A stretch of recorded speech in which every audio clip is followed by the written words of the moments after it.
il faut baluka mutu à remplacer grand-père na biso misala na ezaki na ngo donc na makambo nyonso bade ko soutenir donc ndenge grand-père nous fazalaki ndenge ezoyela kaka papa ndenge to vivre ki ya grand-père na biso ndenge pe tozomona moso papa na biso temelaki yango vraiment na baprière mais ata nazalaki na bagene na nga nazalaki na baprière na nga mpona papa na nga olala te mosusu bosilisi prière olali oli otiata makambo maladi ya papa ne na motu ndenge ezokilima obandoko na siko vision ya grand-père na nga fina ndomoni mona ye avandi pembeni na nga kolela te lifoza na motema monene lifoza na motema kosunga akosisa koteya te yanga nango azwi kalebasi mo boye asimbisi nga na maboko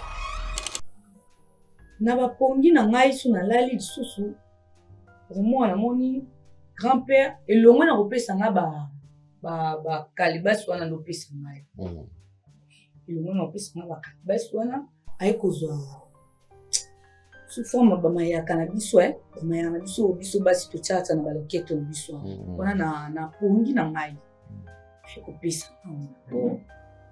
lata mayaka oyo na présence na ngai na butu okolala boye elongwe ndenge ezaka grand-père ye moko liboso aya kolobeloki sala boye ekomi na bango mibale grand-père na ngai na papa na ngai baomi koyela ngai ntina bandoto na ngai nameke mpe okoti tunalala namoni sikoyo papa na bomoto ye boye vraiment na vision ye na grand-père oblige nga vraiment ke mayaka yango oyo ozwa mayaka oyo lata ngo na loketo moni na mayaka oyo ndenge olata ngo na loketo boye mayaka oyo ngonga nyonso kozala na problème okozongoka na mayaka wana oke na libota ndenge moko bazoloba na eloko wana ekomi kotublie nga nde na ovanda donc naomona te na partage lisolo ndenge nini nana songi te nana solution te.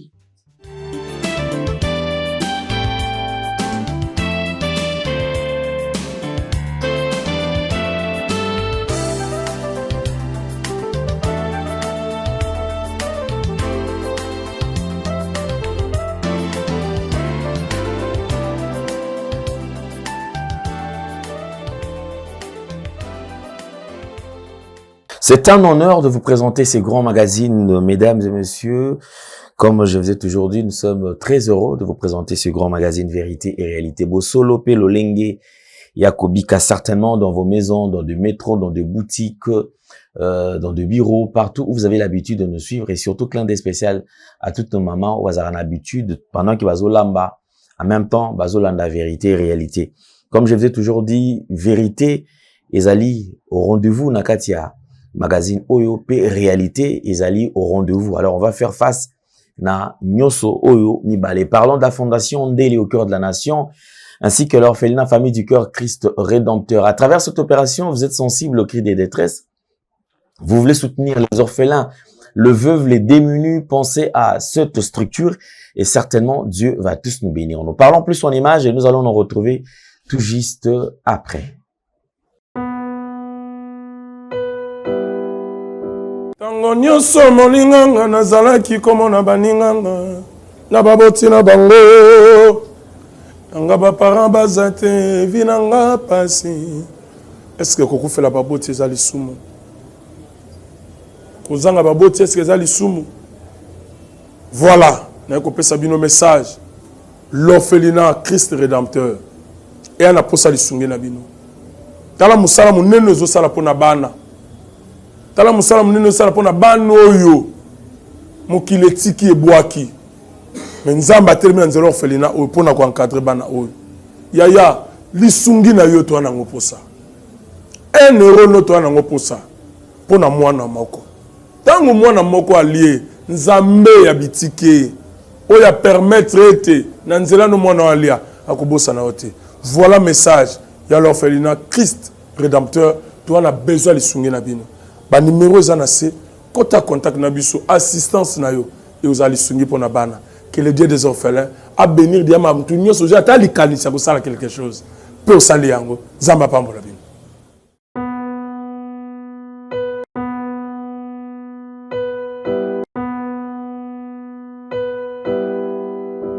De retour sur ce plateau, comme d'habitude, nous avons les différents produits disponibles ici chez nous. D'ailleurs, nous informons à tous les clients, bien sûr, que les produits anti-poison est disponible. Donc, le stock est arrivé.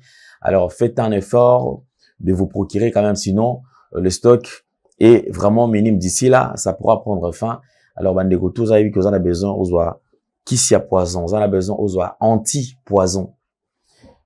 Vous avez hésité ou contacter Bissot et vous serez servi. En même temps, ceux qui ont toujours besoin de maxi bien-être, vous pouvez également nous contacter. Nous allons prendre la pub qui nous donnera un peu plus de détails et on revient tout juste après. Merci Banakin, Bana monde entier. Maxi bien-être. Sougala café, logo na mêlé logo mais logo est amabé. Il y a bien pour na panne technique mais ko sale la on ndenge mabé te sale la ngo pour na mama. A célibataire to lingi bino ate. So maka boma mukolo bala potam zo ba produire ngo soute. Maxi bien-être yango yo. Lukango benga ndeko nanga alendele yé mutu ayebi esika ko fournir yo autant que tu veux $35 et zebele na kati sobo melika moko de jour bien des hémorroïdes banini tout ça bilialia vanda musala banini et réparer yo système ya break et réparer yo pe fonctionnement ya break de break donc et pe son fonctionnement ya bien to comme ba congolais toujours gagner ba match on va défaite pas technique en plein match c'est pas bon zongela eloko ngana c'est éviter de dire surtout ba pasteur bodingo mela boyawa bo benga pena alendele na numéro na ye po bo benga po bo zeloko c'est important traitement poison anti-poison yango yo ne ba mususu meli yango avant okende obima o mela ngo ça des jours ata bateli loko moi cuire mon corps c'est bon oyo pe anti-poison donc soko ata ezana kati elongolango alendele mikolo somme nabité mindele yango bapesi biloko ba udia po biloko yango bendeza ya solo mikolo ba tchaka poison ato la famille te ato za problème na mutu te jalousie car do ba produit yango na ya anti-poison oyo pe anti-poison donc benga alendele à partir na ye ayibindeni oya ozwango nzambe na nga pambola bino mi batela mboke komi biete bato bakomi na jalousie oyo tozo comprendre de souté bana mike bazo kufa mikolo bazo kufa baotiana bana bébé ba poisson donc toujours zala nanti na ndengana nga na ndako c'est bon que Dieu vous bénisse. Vérité et réalité, mesdames et messieurs, histoire incarnée comme je vous ai toujours dit. Aujourd'hui, nous avons un réel plaisir de recevoir encore sur ce plateau, comme d'habitude, il y a Sabino qui est un plateau, tous allez dans mon messano. C'est-à-dire ceux qui sont sélectionnés, bah, oh, bah, bengi, bah, on les tous allés ko yamba te proposer bino parce que en cas il y a vérité et réalité. Tous allés ko ça là est fort, les solo to makam oh ils allés tous allés to les connexions ils allés ko traverser et servir bande comme sous des leçons. Et servir bande comme sous des leçons et aussi ceux qui ont des histoires semblables oh ils allés ko traverser makam oh ko kanina oh bande ko allés ko kutana na yango occupé ko contacter afin que au proposer biso yango et total biso na bande ko ba total biso piste de solution nini o ba ko proposer yo. En ce qui concerne les serviteurs de Dieu, j'ai reçu beaucoup d'appels bande ko Yves Sangai Papa Alain, zo pasteur Kingani. Je précise encore. Nga na tikala mukolo moko te kutinda bino na nzela ya pasteur oyo kozala lelo tongo midi pourquoi po obika somba boy po obika pesa autant po sala basalisa yo service pesa autant na tikala jamais ko recommander bato kuna. Prie le bon Dieu, Dieu t'aidera.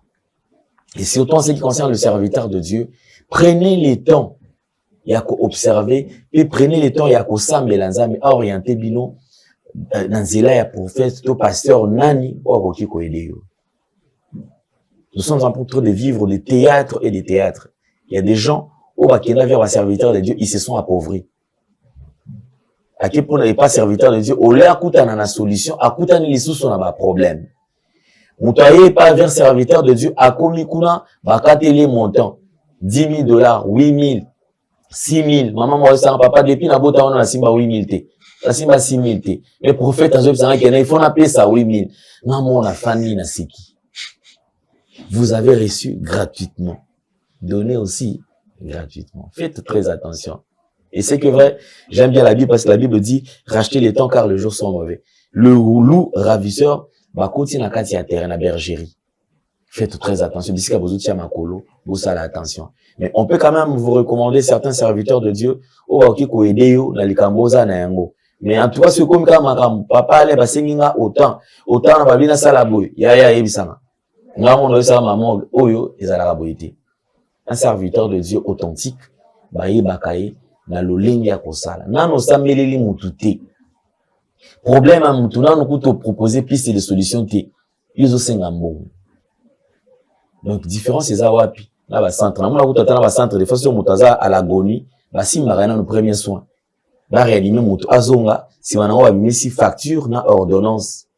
Et bon yo musala nanza, mais ceux qui mbongo zate ko benga nga soute benga ba prophète na bino pamba.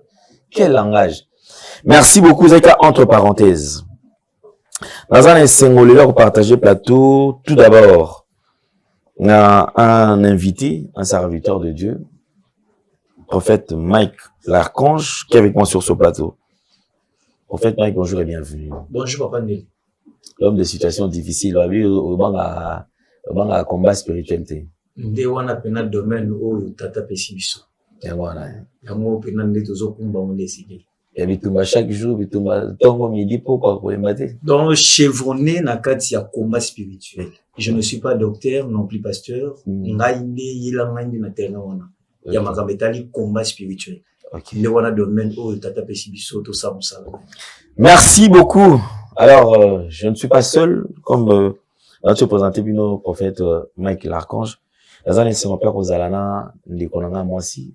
Oh na yambi pour la toute première fois to ba kombo na ye et puis to me un peu kosola na ye. Maman bonjour. Bonjour papa. Bonne santé. Très bien. OK. Merci. Tuzana essayer ma koyamba sur vérité réalité, la nouvelle tendance télévision. Kombo nani d'abord. Kombo na Sarah. OK. Maman Sarah nga c'est la mimi. Lorsque je reçois le femme, appelé Sabango, Bissi Kanabino wana. Donc, maman Sarah, elle s'est partager na yo plateau, il y a les lots. Mais tout le monde est quand même, maman Sarah, nini, oyo yo kutani nango, to, li solo nini, oyo, ou même biso, oyo zaliko, déranger, c'est payé, salike, oyo na vérité, réalité. Oui, merci papa. Nga ne vraiment na sujet libota nga. Donc, problème mo za na famille na ngai. OK. On a eu na partage ngo na tout na bino parce que awana sûr qu'ils ont trouvé solution. OK. Certainement solution comment on en a parce que biso toza très positif souci na biso alika ke mutu azali ko ya vers biso akuta na solution et makambo na ezala décompté. Likambo ezanini. Eza histoire mon fona na partage na bino donc vraiment histoire. OK. Bon, biso na grand-père na biso. Grand-père na biso a dit vraiment la ba moyen na ye. Et vraiment moyen na ye. Donc et pas na biso tozali ki tando zanga ya reliate, ya komelate. Donc azaki vraiment grand-père mon kondé ko sunga trop na famille. Même si na ba camarades, na camarade na mo pas bon bazana difficulté, maladie, problème, sona na talisi kawana et pas ya grand-père na. Donc koko na yo. Koko na ngai aboti vraiment papa na ngai. Ah OK. Ouais, akoya na ko soutenir bango na problème na bango puis akoti sikimia. Donc eza vraiment ndenge mo pe na kati ya libota na biso ndenge to ndeko se passer na ngo. Sans problème na libala, oboti. Donc combien tu nisama na okaka te ki yo mbonga ko bimela wapi? Grand-père azali. Bozwi matanga o libulu soki cimetière bimisika kuna ba okunda mwa monte bele biso to mitungisama te ko te bi grand-père na biso azali. Leti donc ba musu ba facilité na ba avenue na ba quartier ko ko pesa grand-père na biso ndoi po tem susu zemi akoson ki pe na leti banda azé. Donc maman o apesa ndoi akoson ki pe na très bien. Donc tout ça qui vraiment de quoi va aider penda milieu quartier bisika bino bozali vraiment azo sunga pe ba ndeko susu ya famille kula kutu kobeta lisolo te ya famille kolobati. OK Donc tant déjà osunga libanda kutu kolobati bon na famille na moko. Donc tu bandé vraiment kozangi lokote. Et comment il a moment moko tout ça qui n'est sengo na biso de grand-père na chose nzoto makasi. Azo soutenir biso. Donc comment vraiment na batamoko grand-père na biso abelaki.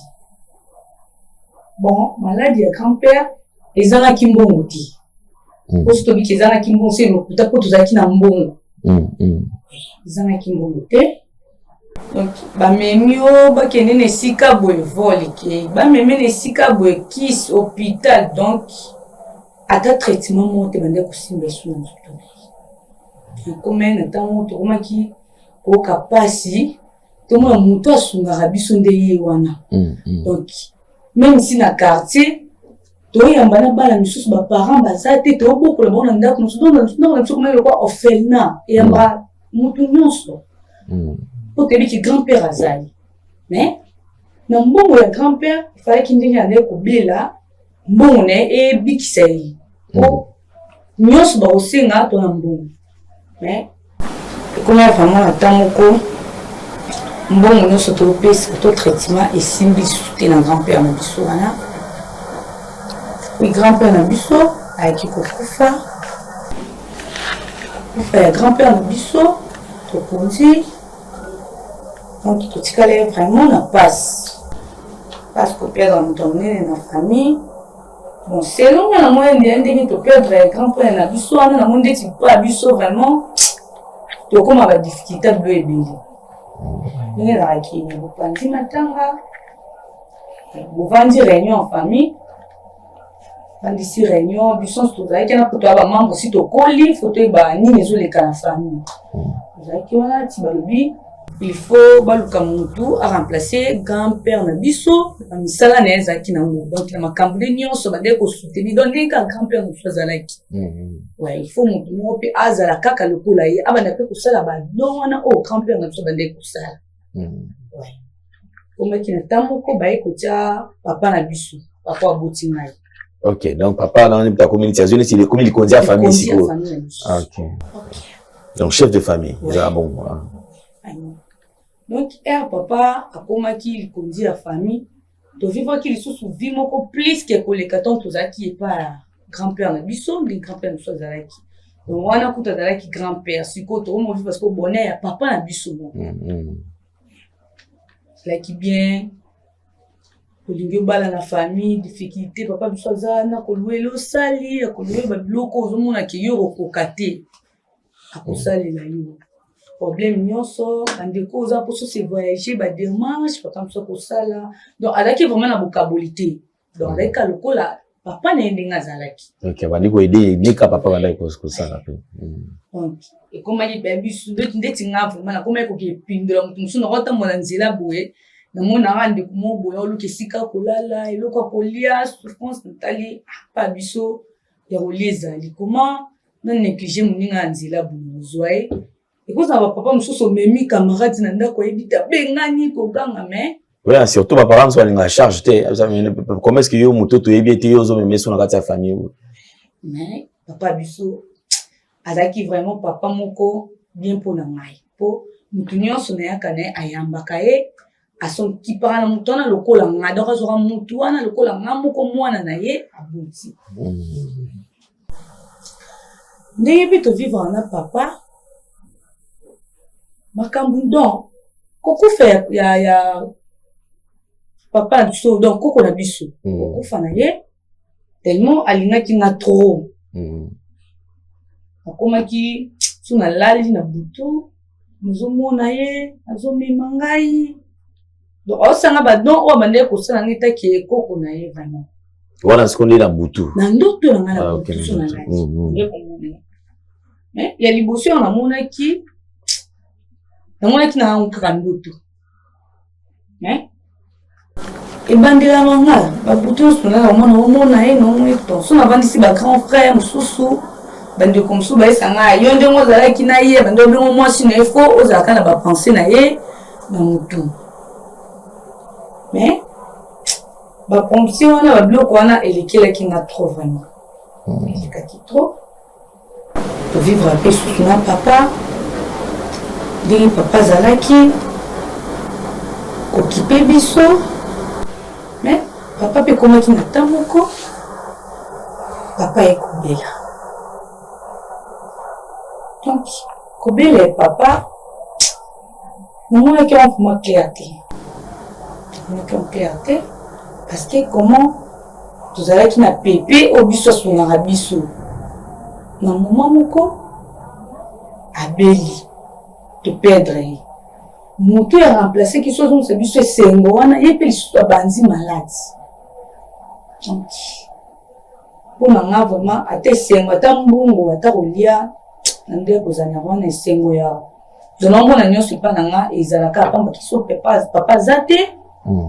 Nyos ezelanga pasi maladi papa bande kubela izakaka marque mona maladi grand-père na biso bande kubela bon grand-père na biso comme ata moboye aussi senti ba blo mo ebimie pourquoi ba moto nzambe nzoto mobimba vraiment.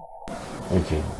Donc les koko blo bande makoko na nzoto. Blo bande makoko na biso aboti papa na biso.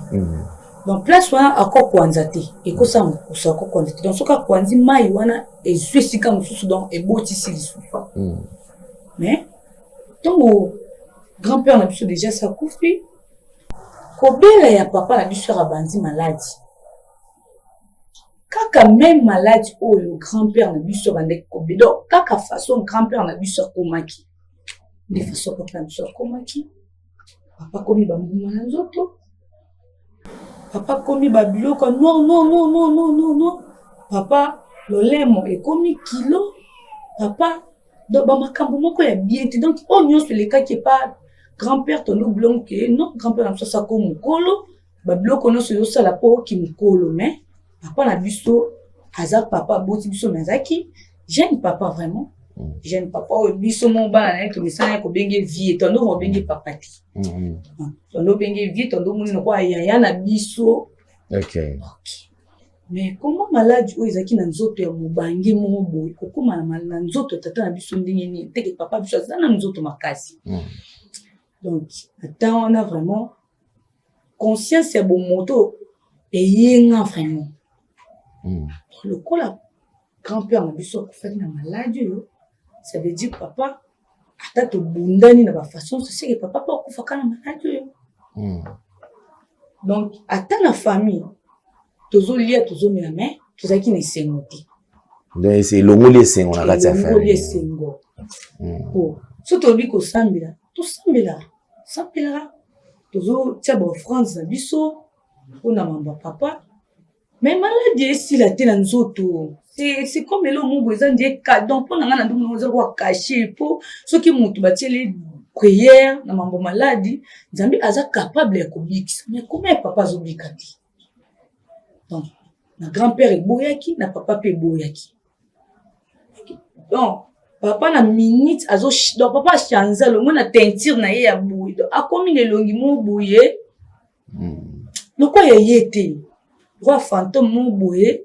Donc maladie on est transformé ils ont ici donc souvent dit pembe na papa aza papa boti biso mais faut mo comment ba gaz mo boya bien té ba ni mo zo mana nzoto ba so ngo mais bien té donc ndenge zo yela kaka papa ndenge to vivre qui a grand-père na biso ndenge pe to zo ngo so papa na biso donc et c'est monsieur na bota. Parce que kota qui vraiment parce que kota qui a reliati ya kozanga mbongo te mais ya kotala comment malade des autres deux personnes c'est que biso to kende kana mulongo oyo temena ki on vraiment ba prière mais attendre zaki na ba jeune nanga zaki ba prière nanga pour na papa nanga ola la terre mususu bosil si prière olali olio tata mambo malade ya papa na mutu ndenge ezokile obango na siko vision ya grand-père nanga funa ndoromona mona ya vandi pembe nanga kolela te il faut za na mutema munene il faut za na mutema kosunga aussi sa côté ate nga no mona zui kalebas mo boye asimbisi nga na maboko Donc on a koko mutazo do yozo kapasi na ndenga moyi mais na butu to olali ya ko consoler yo. Oui, ya ko consoler nga ko capacité biso déjà ngonga biso ko kito kei donc comme isko tourna yo fozo makasi ya famille. So ko tanga ngai ndenge grand-père azo ma enfant na makasi ya famille. Naza mukolo mais âge naza suna ba grand frère mususu. Mais nga mona en raisonnement. Pourquoi pas pesi ba grand frère wana mususu obinga bango lobela ba makambo. Donc, est-ce que aujourd'hui peut-être que le capé va grand frère tourna bango est-ce que bino bolo tarapé koko tourna kité? Oui na tuni fona tourna po ya liboso na tourna kité mettons na moni bandeli na demi mobimba na c'est ba grand frère Nathalie Sibango grand frère ba meminga ka ndena bango non eza koko na bino ebindenge boto mesana ki na grand-père na biso surtout yo abande ko ngate mutabeta yo tout ça yo mwana ozomona kai eza pe mabeti ko ozomona grand-père na yo eza mabeti ba on va ozo normal ba zo trouver normal pour na bolingo koko azaka na ngo pa na yo donc aibi ke yo za chérie na edo aibi c'est que yo pe image na etikala nezo zongela yo mais selon ngai ndenge na père na nga na ndo trouver normal ti nando mona ce qu'on dit ba grand frère na nga bazo mona le côté o nga na mona bombo mona ngoti donc na landeli ba pongi na nga na 2 ou 3 fois kaka na kalibas wana grand père na nga zo pesa ngai après tawana et ko leka nango vandeli réunion ya famille ni papa le roi anzaki matanga kufaki to solo lande to tikali biso na biso bana ki oto bakitwa na papa pesa na papa zati ba yaya mikolo ezali ndenge na tobenga ke yaya onda za papa na biso ko to tikali bongo so bana mais na ba pongi na ngai so na lali lisusu romo na moni grand-père elongo na kopesa nga ba kalibas wana no pesa ngai elongo na kopesa nga ba kalibas wana donc epomi soka ye pembi na ngai esingai onzi kotalisa mama na papa bino azalaki monenga ndo suna famille kingani monenga mande ko zo charge abo donc yo ko zo remplacer biso sikana fuzo makasi wana fusunga fuza na mutema munene ata okili kambo fo oyeba ko gérer bandeko na yo fuza pena bo moko kotisa bolingo o biso to tiki ezala kaka bongo na masuka ko na bioko na aikozwa sous forme bamayaka na biso bamayaka na biso basi to tchatsa na baloketo na biso wana na pongi na ngai aikopisa lata mayaka na présence na ngai grand-père na biso le mona bando tapesa na bakali basi comment opisa na so bamayaka ndingi mais tuze belé na ndako biso donc wala ce qu'on a so alobi na ngelo na ndoto na lamuki na vandi sunga nanzo bitu tuze belé na ndako on a ni babio ko ngana mungu na ndiko musubo bongo kaka ngai lokola tozala za motema monene ufuna za motema monene mpona botembi na motema monene mais ya kolete bamayaka banini boye nazo comprendre essence na motema tovandi na réunion na bayaya ba mama sujet bayaya babimisi na famille na mama ok fo ngai na remplacer lisusu bapapa ndeni bazalaki place na lobi ndenge nabaki maladi wana namonaka ndeti ngai mpe naokende na molimo maladi wana donc nazoba bango par sentiment te nazoba bango selon ndenge nga napriaka koma eloko ekobanda na papa ekiti na mwana ekoma suti na ngai meme maladi moko donc nazomona ngo vraiment fungo na butu okolala boye elongo ndenge naka grand-père ye moko liboso aya kolobelo kisala boye ekomi na bango mibale ba grand-père na ngai na papa na ngai bamikolela nga ntina na lutu na ngai yaya sala boye yo place wana ezobongaka na yo donc yo nde moto kosimba famille baoyo biso tosala te yo nde moto kosala yango yo nde komema libota oyo nde kobakisa implice na libota oyo okovanda na moi boye tina mpanda tina revenu ndeni makambo na moni na butu famille lisusu na moi bakoderange nga ya tayango to bani sala ni ozoboye tozozela yo kaka to solola yo ndepozo na bokonjwana yo ndepozo biso tout ça na moi ndenge moko na butu ndenge moko donc ekomi ko déranger na famille akomi bate na sala nini na partager so na kuna bande kuna ba ko soka bazo ba mbele même qui ko fadi sa bana parce que na mbali na meka pe ko partager na solo na mana yi onde na zana ye debi ki na trouver solution pa na ye kuna banda déjà ko beteli na mona alubanangi lokoti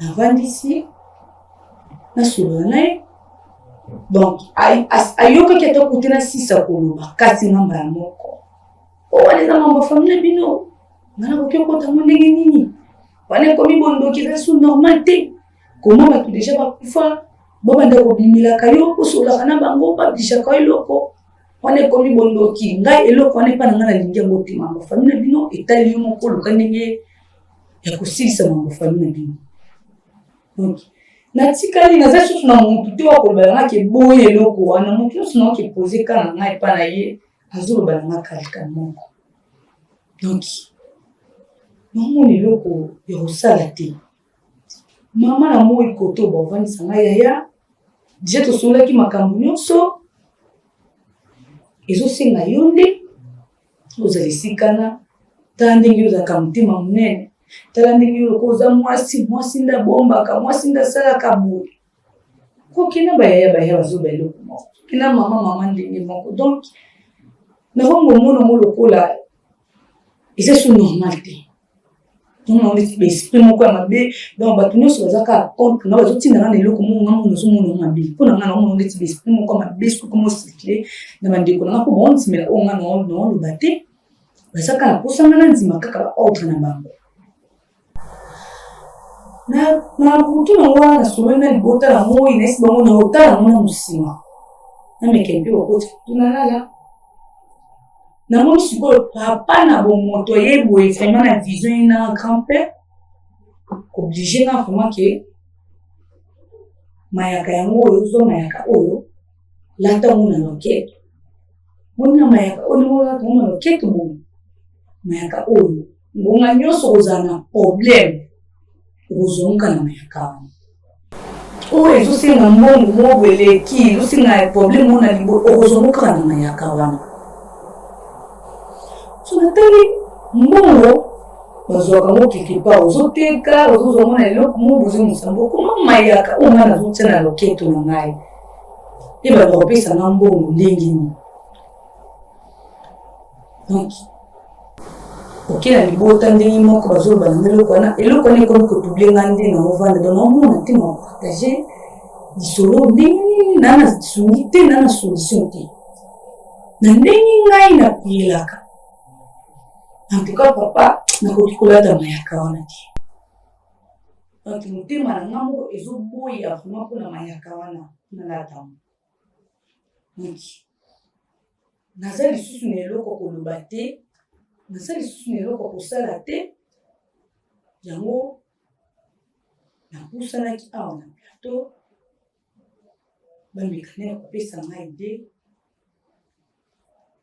namekania kolasa mpona likambo ntongo ebandelaki nga na bandeki na koboya ngo komema wana basala nzambe komema wana na eglize nzo koyebisa mpona eliki eza likambo famille na biso balemona koketeka famille na nga na maboko ya basala nzambe bonamu te mais namonaki eleki mpona yebisa ngo bapaster batela nga likambo oyo mpona nga nazomona ngo clarté famille.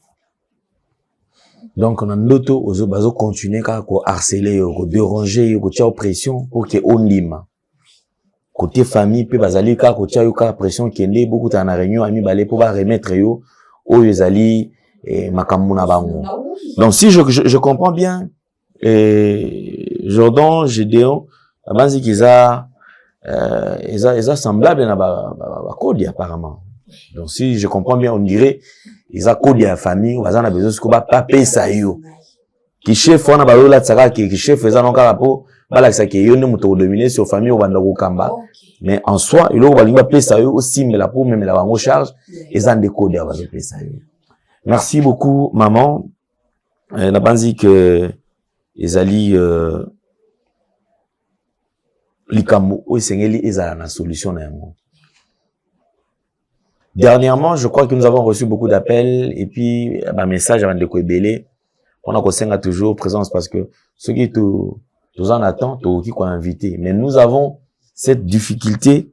Il y a comme même la rabino, pasteur et belé kilité pour éviter problème, pour éviter arnaque, pour éviter parce que lorsque nous recevons certaines personnes sur le plateau, toye barapena, misus toye barapena bangote, n'enga ko fonctionner. Alors on préfère tout bien ça ba o tobi que non te ye aya prochainement bosenga ipe papa Roger peut to bengi sepe na ba numéro mususu so kaza na temps aya ameka un peu ko sunga biso côté wana. Aujourd'hui, j'ai pensé à un prophète Mike. Maman Sarah yo nazo gardé yo na plateau, faisons ensemble. Alors j'avais invité le prophète Mike l'archange Ozanabiso sur ce plateau. Je pense qu'il a eu le temps ya kolanda likambo oyo mama atambolaki na yango. Prophète Mike l'archange, je pense que tuzana yo na plateau. Très bien. Toti kolanda likambo oyo ndeko na biso azana yango. Naninga na pesa yo pe maloba. Oyoki nini ezo matayo na tango zoyo ka makambo ya zoloba. Très bien. Tobonde. OK. Yawe nzambe na makoki nyonso. Komo na ekomisamo. Totiki moment on asia loboko na yo père. Tosengi molimo santu ne kamba biso. Zala ibandeli alpha encheminé na biso Emmanuel pesukisa na biso omega. O nyonso ezali ayote esa musana plateau te. Tikate bange na yo. Baïba kozo contrôle yesika oyo. Fongola biso mispe matoi afin que toi ba koloba de ta part. To bonne na konzima na komona Yesu. Amen. Amen. Oui, papa Ndele, je pense que Nalandi de comment si alam vraiment na boké binyonso. Makambo oyo aza ko expliquer na plateau. C'est une réalité. Oyo ezoleka na vie ande. Mais peut-être on est tous na plateau awa réalité ezoleka là peut-être mutu mususu akoki ko sentir en moté. Parce que na kenon na vers la fin aloba kenon na banoto na ye ezozongela ye koko na ye papa na ye bazozonga avec insistance ya kozoma yaka ya kozwa biloko bazopesa ye enfin que akota na kati ya kibonoki. Le problème c'est quoi? Ne pena bandeko oyo baza kolanda biso il faut basimba eloko moko. Tovandi nanu na mukanda ya Ézéchiel chapitre 16. Bandeko pe baza na ndaku bakoki kolanda biso vraiment na bokebi nyonso. Tozala mukanda ya Ézéchiel chapitre 16 verset 4. Bible ya Nzambe ezoloba. Ézéchiel combien? Ézéchiel chapitre 16.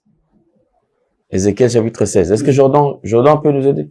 Ici ça veut le binini. Ézéchiel 16 verset 4. Alors la kati ya makomi kuna papa Lendele okomona ndenge na kati na Biblia ya Nzambe bazali kolakisa biso bamabomami na kati ya Biblia ya Nzambe. Kuna baza koloba nini? Balobi boy.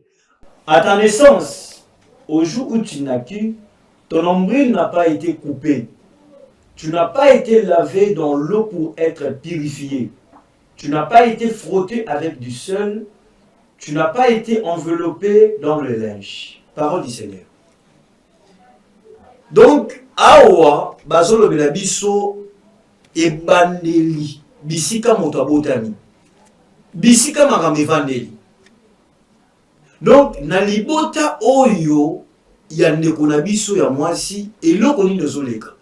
Ezali makambu oyo evandi na ba fondement ya libota na bango.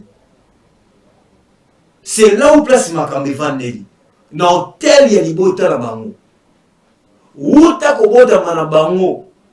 Déjà singa obenga na singa famille. C'est ça le nombril. Singa ya famille wana evandi na kati ya kibondoki. Kibondoki wana nde oyo bazali kobenga kodia. On nous dit que non, selon la parole de Dieu qui nous révèle que l'ombril n'a pas été coupé. Donc, kata ki mutolu wanaki. Uta kobota. Donc, c'est-à-dire que ebandeli ya famille wana bondo kine vandi. Bondo tuwane katamite. Koko na bango makila oya zui wana azoka ngope likolo. Papa na ye azui pa koko na bango. Donc makila ya libota na bango evani na kibondoki. Les descendants na bango ils assis sur na alliance moko. Alliance maléfique. Na kati l'alliance maléfique wana oyo ke makila na bango evani na kibondoki. Maintenant bazali ko utiliser nini? Bazali ko utiliser maintenant kodia. C'est-à-dire bango na libota na bango okoki kozwa mbongo na voie normalité ko uti pa ya nzambe. Mais bango baza kozwa mbongo nde na kibondoki na utile o babengi kodia. Nde bisika makamefandi balobi nini? Balobi que ton nombril n'a pas été coupé. Yamwe kata makite. Tu n'as pas été lavé dans l'eau pour être purifié. Yoba sukola que na maïté pour que ça purifié. Tu n'as pas été frotté avec du sel. Tu n'as pas été enveloppé dans des linges. Donc, Waneza Maloba, le prophète Michael Archange, c'est la parole de Dieu. C'est-à-dire que non, eza libotamako oyo ba fondement nango eza na kati ya kibondoki. Mais à ce qui concerne makambu ya koyeba na kozwa lipamboli, la bénédiction. Wana Bible passe kaka clair na biso. Bible eza koyebisa biso clairement. Na makambu oyo etali kopambola. Proverbe chapitre 10 verset 22. Et na makambu wana nde bisika oyo mama na ngai kopambola mapo mutu azwa oyo nyonso mutu akokoluka na se na moi oyo ezali bisika mosusu te bobele kaka na kombo na kolo Yesu Christ nde bisika oyo donc le nom de Jésus-Christ de Nazareth. C'est dans ce nom où que non il y a toutes choses oyo mutu akokoluka na se na moi ezala libala ezala musala ezala mbongo ezala oba voyage mapango omituka tout ce que l'homme peut chercher au matériel tout comme spirituel ezoutaraka na kombo na kolo Yesu Christ. Yango Proverbe chapitre 10 verset 22. Bible eza koyebisa biso nini? Bible eza koyebisa biso que non, c'est la bénédiction de l'Éternel qui enrichit. Et il ne l'a fait suivre d'aucun chagrin. Donc c'est-à-dire que non, lipa moli na nzambe, papa nelene.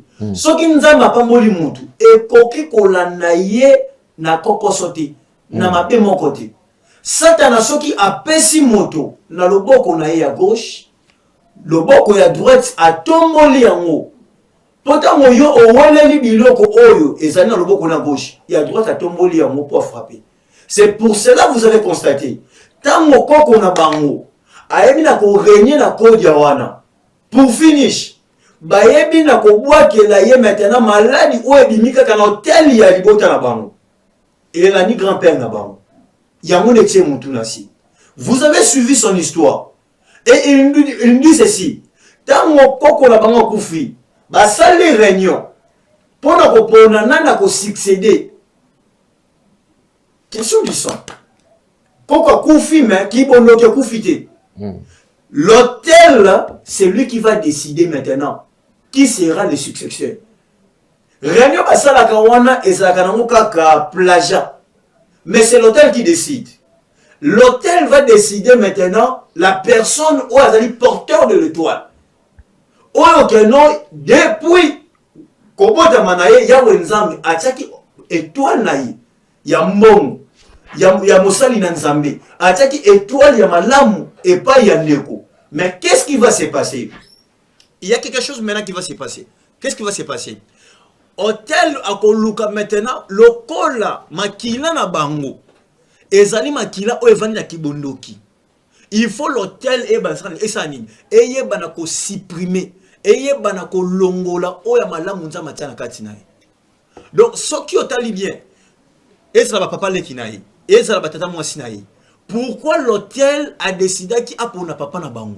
parce que papa na bango uta kobota manayi abota maki déjà na asa porteur ya étoile ya malam mais il faut qu'il maintenant que non le kola makila oya papa na bango et uta ke pako kuna bango eza makila ki bondoki il faut le wana ba longola yango na monde des ténèbres. Maintenant il faut quoi? Il faut maintenant papa na bango azwa ki bondoki wana parce que makila na bango eza makila oyo evandi na bondoki. Je suis en train de continuer. Qu'est-ce qui va se passer encore? Papa na bango, kaka maladie oye bomaki koko na bango. Yango ne bomi papa na bango. C'est-à-dire quoi? C'est clair. Cette maladie provient de l'hôtel. Fondement famille na bango ifani na kibondoki. Loko le na kibondoki. Bango banzimi ko fonctionner na bozui oyo ya Satan. Oyo ute pa nzambe te. Ya nzambe ne proverbe ebisi biso awa ezali ko suivre na aucun chagrin. Donc jamais ya nzambe akoko pesa mutu bozui acha maladie likolo ya bozuana. Acha kufa na bozuana. Acha ba dépression na bozuana. Ya nzambe saka bongote. Quand Dieu bénit eza kolandisa mana aucun chagrin. Mais oyo ya libota na bango lokolo ezali lipamoli ya kibondoki. Ezali bénédiction kindoki. Qu'est-ce qui va se passer? Ce qui va se passer, ce n'est rien autre que bako banara toujours kaka ko échouer.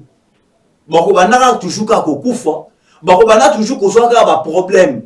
Ozana mbongo me olala kati. Ozana mbongo me ozana kinyaki. Ozana mbongo me sokotali na kati ya bana. Malgré tout que non, bolo que ne ko zwa mbongo et pas grand-père. Beaucoup comme la vie maintenant, il y a dépendance. Donc il n'y a pas l'indépendance. Or que batou batangi, il faut ça. Or que batou babotami bakol, il faut babal. Mais si vous remarquez dans leur famille, même à batou babali, kobote sati. Ceux qui batou batangi, misale sati. Bango bazu misu na bango ba braquer et pas ya grand-père. Grand-père a koufi ba braquer misu et pas ya nani, et pas ya papa na bango. Si ko papa na bango a koufi, mais hôtel maintenant ya libota na bango. Et tali na bana nyonso nani akokozwa yango lokola ndeko na biso na plateau azali porteur ya étoile ko ute pa ya nzambe maintenant balingi nini balongola étoile wana. Vous avez écouté que non na kati na libota aza mutu oya mi pesi na losambo. Or que makile za nzoto na ye eza makile losambo ti makile za nzoto na ye eza makile oyo evani na kibondoki. Il faut que non basanine ba pesa ye code ya wana pour que famille sanine et survivre. Ce n'est pas tout le monde qui a code ya wana. L'hôtel décide.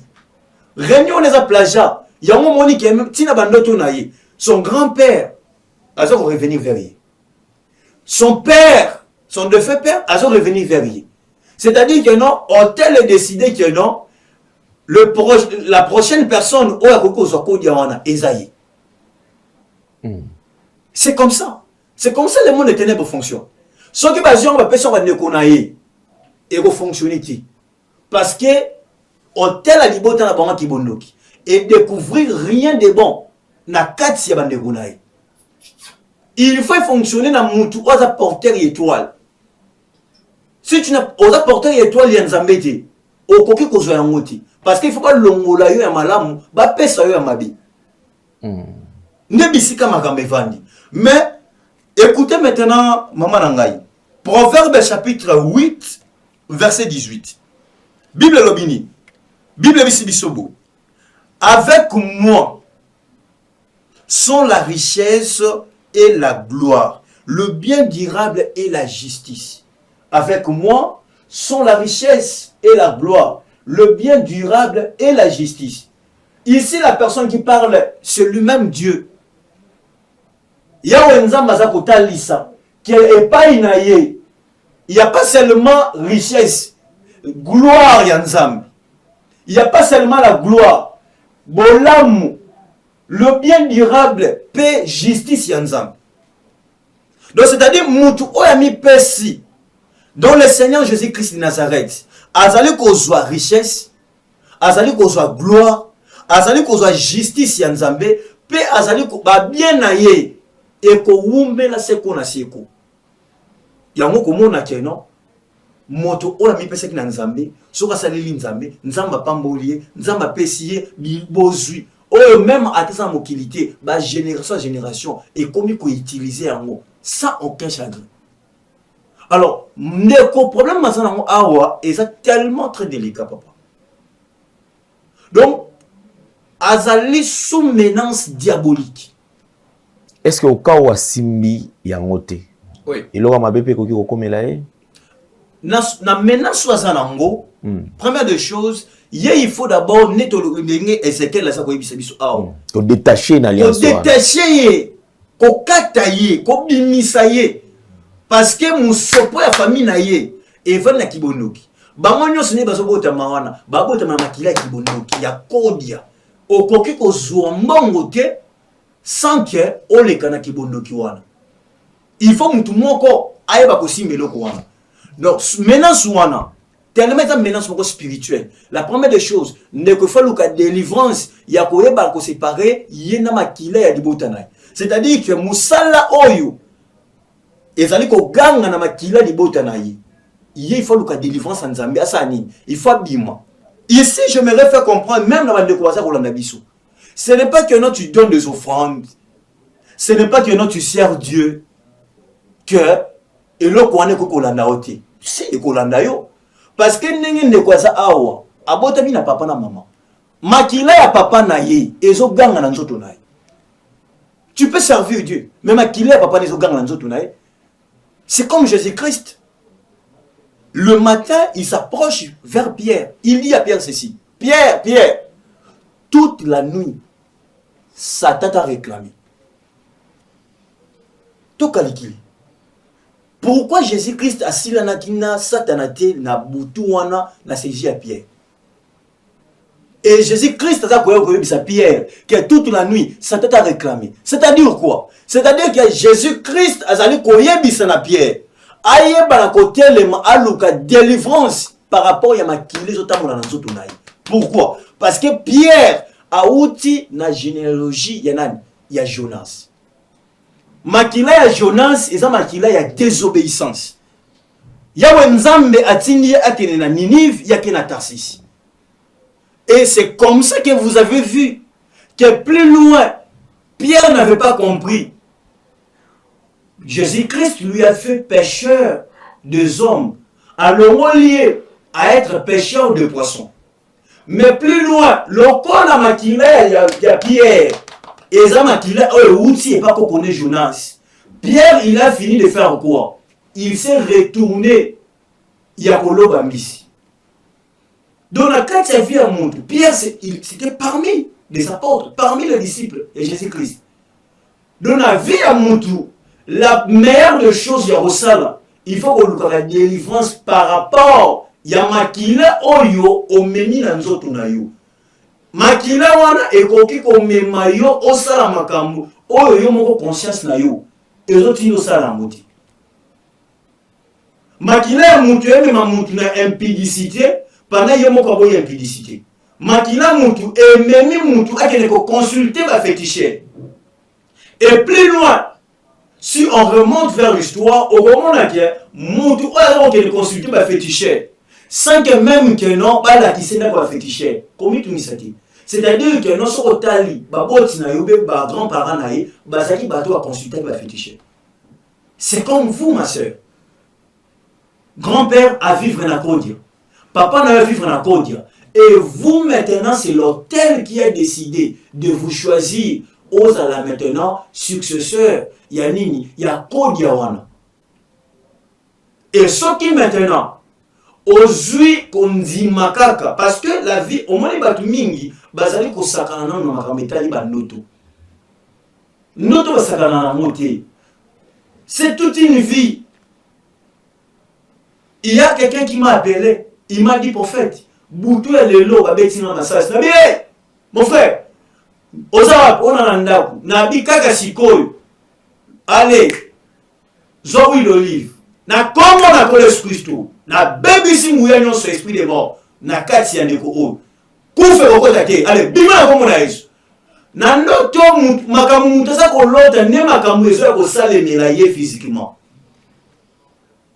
ton grand-père, ton père, so baza kozongela yo, c'est parce que o accepté Kaleba Sumwana, o accepté Mayaka wana pour que famille na bino eza ko survivre na kodia. Bozuya ki bondoki. Ce qui le ont accepté en haut, je te le dis ouvertement. Et qu'on met maillot na koufa. Kaka koufa moment qui grand-père na yo. Kaka koufa moment qui papa na yo. Kaka pe koufa kozwa yo. Pe okobela malade mususu te. Kaka malade moment qui grand-père. Kaka malade moment qui papa na yo. Kaka malade oboma. Si tu fais aujourd'hui ma soeur que oyeba na ko bénéficier na bolamu ya Nzambe, tu ne peux pas et plus jamais accepter biloko wana. Et qu'on ne maillot nulle part. Bah qu'on présente, c'est comme Jésus-Christ na montagne. Satan a présenté aujourd'hui. Alors il faut caméra ngai. Tala, bah immeuble haut. Tala mituka haut. Tala biloko haut. Na pesi yo ango. Et awa, Bible est ainsi biso que non. Jésus-Christ a répondu que non. Na koki ko fukamela motoko ko fukamela nzambe mususu te bobele osa likolo na se. Donc engage-toi nenge na solo baboyi. Après cette émission, processus de délivrance par rapport à makila totamana nzoto nayo. Eza makila ya kibondoki. Eza makila oyo ekomema bino nulle part. Et maintenant ici déjà je suis en train déjà papa Lendele naza ko annoncer déjà déclin, il y a pouvoir, il y a mbongo dans la famille là-bas. Parce que l'hôtel est décidé, maman zongo. Et maintenant, lui, à comprendre que non, biloko oyo, et ça biloko, il y a kibondoki. Si on a signé, on a fini, on a bien papa soukaki, nenge koka soukaki. Loko la yo boko nzima yango. Et que au continue à koluka délivrance, c'est fini. C'est fini. Il n'y aura personne dans la famille Nabino Oyo, na minutes Oyo, bako zongo ba pesi. Et Robanasko Sani, bako garder le coin et comment on peut là. Maintenant, il y aura maintenant des conséquences dans la famille. Papa Lende. Conséquences Zanini. Donc, quoi de valer Sakaye? Quoi de valer Sakaye? Tant que ça a été, il faut s'en charger. En Robanasko, qu'on s'en charge maintenant dans la famille. Il y aura maintenant de morts brutalement. Il y aura de certaines maladies incurables. Il y aura des gens au vont balater.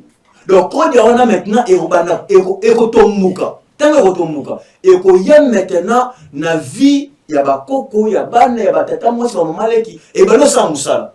Au moins, quand on a le lamuki boye, misu na yo, et mon asu bienté. Misu ne comme na l'ondende. Au moment na boye, ti maman, basu appelle son mari de nuit. L'on va la sous-souter. Pour la ligne. Parce que le corps yo au boyi, qu'on soit loko oyo, le cas de délivrance maintenant au Gabon na makila ya libota na bino. Sikoyo awa o se sauver yo mon côté. Il faut le col aux akosale la nzambe aux akosale kati ecclesia zala porter ya bonne nouvelle na kati na libota. O somba pe famille. O somba famille. Kene toza boye toza obligé to lia ba mbongo ya kodia. To bala na mbongo ya kodia. To voyager mbongo ya kodia, to tanga mbongo ya kodia. Alors, quand il y a ce qui est lié par le salaire moussana va venir à binoter, c'est le moment. Il y a au kabouanana yango. Ça serait la meilleure des choses. Pas seulement yo, mais là, il y a mon bimba. Boluka délivrance, de se séparer avec le son que vous portez dans notre nabino. Et ça m'a kila ya kibondoki. Voilà, papa Lendele, pour que Naz a vraiment direct. Merci.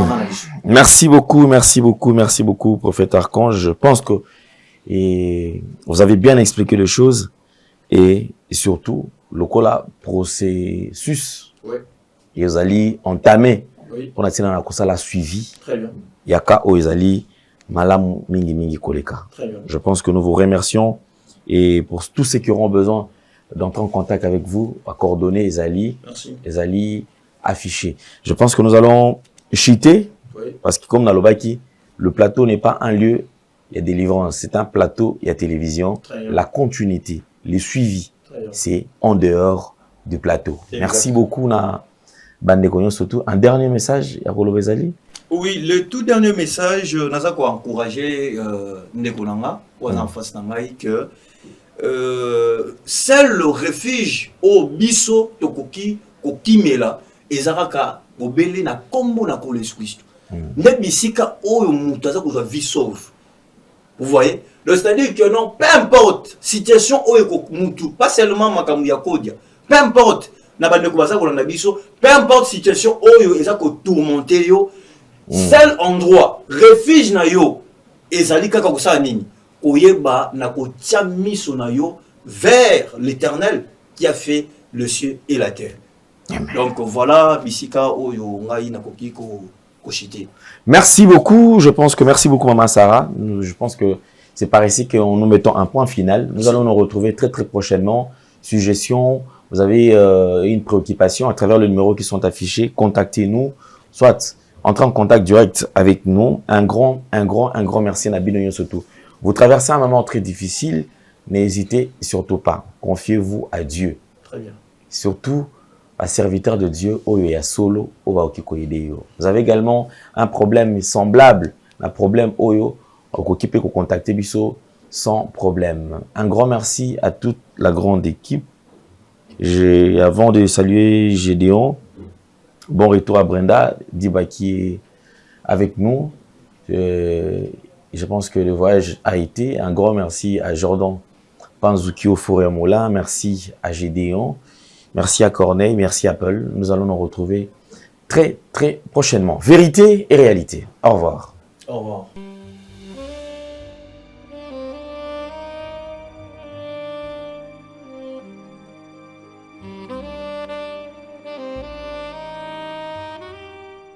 Merci Banakin, Bana monde entier. Maxi bien-être. Sougala café, logo na mêlé logo mais logo ezamabe. Il y a bien pour na panne technique mais ko sale la on ndenge mabe te sale la ngo pona mama. Ba célibataire to lingi bino ate. So maka boma mokolo bala. Pourtant mzo ba produire ngo soute. Maxi bien-être yango yo. Lukango benga ndekonanga alendele ye mutu ayebi esika ko fournir yo autant que tu veux $35 eze belé na kati sobo melika moko de jour bien mais hémorroïdes banini tout ça bilialia vanda musala banini et réparer yo système ya break et réparer yo pe fonctionnement ya break de break donc et pe son fonctionnement ya bien. Tokomi ba Congolais toujours gagné ba match. On va défaite, pas de technique en plein match, c'est pas bon. Zongela et local. Nana c'est éviter de dire surtout ba pasteur, bodingo mela boyawa. Bo benga pena alendele na numéro na e pour bo benga pour bo local. C'est important. Traitement poison anti-poison yango yo. Ne ba mususu mela ngo avant kende obima, o mela ngo. Ça des jours à tabater le loco moi cuire mon corps c'est bon oyopé anti-poisson donc ce que ata izana kati et longolango alendele mikolo som nabité mindela ngo ba pese biloko ba udia po biloko ngo bendeza ya solo mikolo ba tchaka poisson à toi famille te à toi problème na mututé jalousie car do ba produit ngwana ya anti-poisson oyopé anti-poisson donc benga alendele à partir na yi ayibindeni oya ozwango nzambe na nga pambola bino mi batela mboke komi biete bato bakomi na jalousie oyo tozo comprendre de souté bana mike bazo kufa mikolo bazo kufa baotiana bana bébé ba poisson donc toujours zala nanti na ndengana nga na ndako c'est bon que Dieu vous bénisse.